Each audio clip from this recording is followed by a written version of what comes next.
I'm John Griffin. I'm the founder and chairman of Addison Lee. I'm also the current Ernst & Young Entrepreneur of the Year for London and the South East. I'm a skills ambassador for London, which is to do with training. We have a training arm. And basically, I'm chairman of the Minicab Association, which is the private hire car association. So I'm involved in licensing and how to negotiate with Transport for London and the Mayor. And so I'm quite a busy boy. A number of drivers left a local firm because they were badly treated and joined me. So that helped a little bit. That was about 10 drivers. And it really is like pulling teeth. You know, you've got to get one more work. So it was quite hard work, but very, very enjoyable. To think at the end of the week, you'd start off the week, say, with 21 drivers, and then at the end of the week, you'd have 26. You know, it was exciting. And then next week, you could see, well, let me try and reach 30. And there was always this target. And initially, the targets in the business at the time were, say, 70 drivers was a number. That was the sort of number at which the company was starting to make money. Not big money, but you're sort of getting into profit. Once you get to 100, you know, that is your first big breakthrough, 100 drivers. So that's how it works. Then you go on from there. Most of the industry didn't really get past 250 drivers. I observed that many years ago. I could see the whole industry. A company would peak and it would just suddenly fall again, back down to 180. But I began to analyse why that was. And it was clear to me the reason was because the technology and the whole way in which bookings are taken slows up the process. Technology was starting to come on board. Clever gadgets were coming out. The whole industry was changing, or many industries were changing. Certainly not the minicab industry, but I could see there was something here that could provide a solution to the log jams that were taking place in the businesses that I observed. So that was when we first started to get into the technical side of offering bookings to drivers. And since that time, we've spent millions on that type of technology.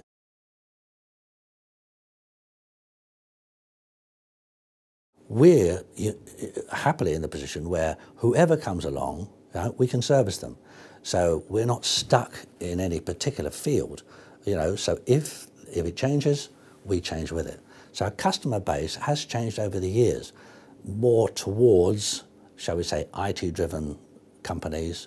There's still a large banking influence, but over the years, people have generally felt that having a car and a driver and the commitment and the pension schemes and the sickness pay, and they think, you know what, let's not do that. Let's just use a company on an ad hoc basis and just pay for them as we go. That has suddenly, if you go back to when I first started, everybody thought they could have a transport department. They would have advertising companies would have a transport room. Everything went through the transport manager, and it was really just a waste of money and space. Once they copped on to that, they closed the office down and just, you phone up Addison Lee, give it down to reception, and that's the end of it. And that has changed a great deal in London. People now don't run transport departments anymore. It's dead. And that has led to a growth in our industry, because they've got to use somebody. What we concentrated on was good training for the drivers, good discipline for the drivers, good appearance on the vehicle, and also primarily not telling people lies. It sounds silly, but for some reason that escapes me, the industry seems to think that telling you lies is an acceptable part of what a taxi business is all about. People will always forgive you the truth. And whatever arguments we had and whatever upsets we caused, my bottom line with them is I say, look, always remember, we did tell you the truth.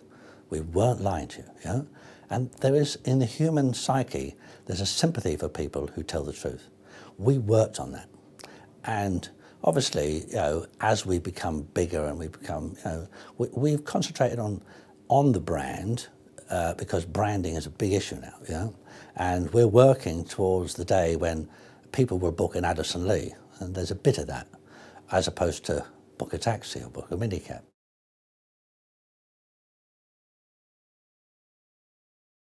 everything you see in this business is paid for. We even pay cash for our vehicles. We buy 20 a week and we write out a check. So in reality, it's a different way to run a business, and it's not in any manual. But I can promise you that when a recession comes, it's the top place to be in a company that has paid all its bills. So this actually is a blessing to us.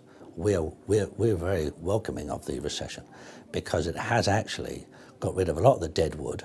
I've called it colonic irrigation for the economy. And the dead was being washed out. And I think that we now, this year, since Christmas, I always go week by week by week. So we start the new year. We're in the 22nd week or whatever it is. And we're now 20% up on last year across the board. I think that's really, you know, quite good in the present climate. I think the trade generally is about 20% down. So there's a 40% differential between what we're doing and what they're doing. And that's what we're building on.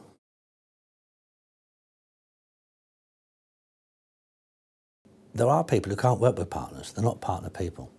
I'm actually a partner person. I'm a good partner, you know? But I have to work with people that balance me. You know? I'm sort of fit for a more subdued, quiet observer, adding a little bit here and there. I have to be the dominant force. You know?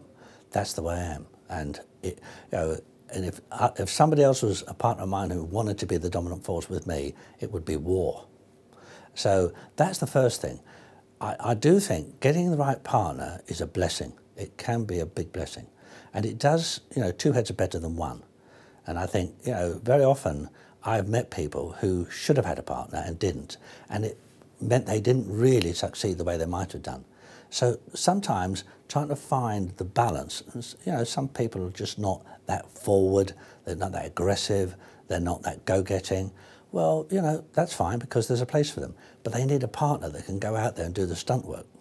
And that, to me, is something I would advise people to do, because I personally think that partners are good.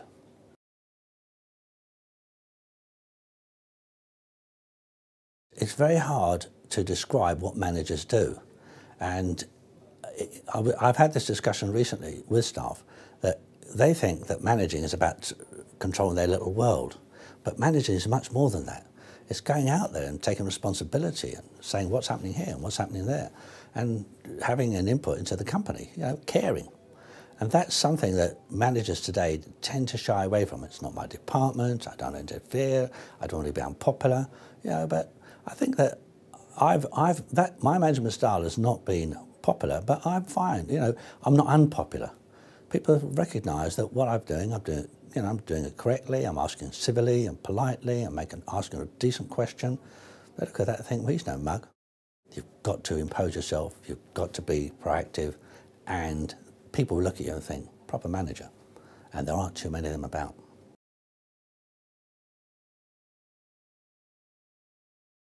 There is no doubt a part of Liam that is always going to suffer from the fact that his dad started it, you know, and so there are a few things that Liam does which he does alone. In other words, that's his baby.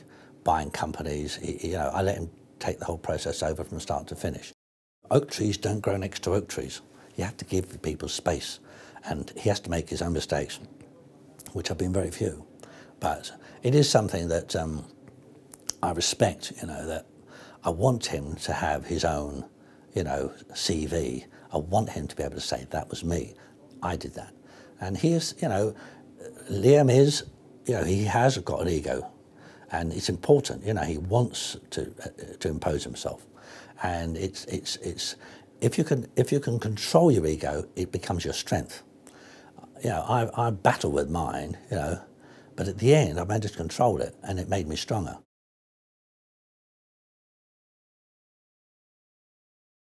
Account customers are the backbone. They are more reliable.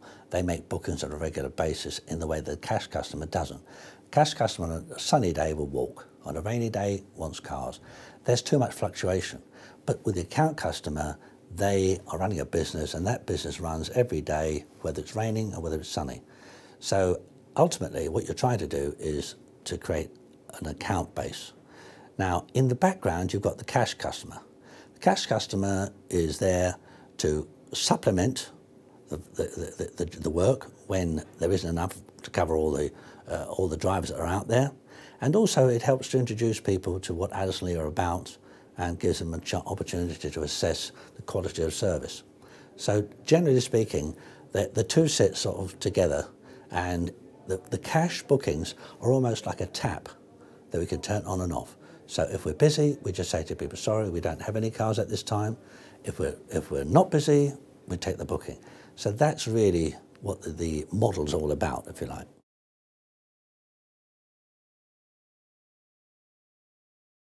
We are not really pitching for big accounts.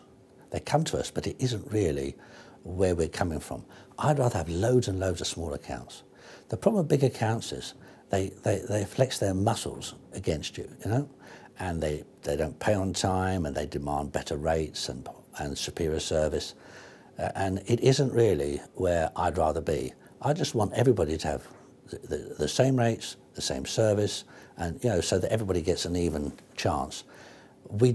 Generally our larger clients accept that, but there is a propensity for large clients to flex their muscles, to bare their teeth, and it's something we don't accept. So there are companies that could be with us that are not, and maybe one day they will, but in the meantime we do stick to our principles. We're going to be looking at providing more competition for the black taxi industry, who have exposed themselves particularly because they've not really responded to the demands of the 21st century. They're not really on top of their game. So they are vulnerable, and they'll be a target for us. What we're going to do is really just keep bashing away with quality of service, quality of drivers, quality of vehicles, training for the staff, improving the IT. All of those things we're going to keep bashing away at. And I think that, you know, well, the taxi trade could certainly watch out, because we are coming, you know, we're in their wing mirror, and, you know, we're flashing our lights. So that's something they've got to be aware of over the next 12 months, the way in which we will escalate towards them.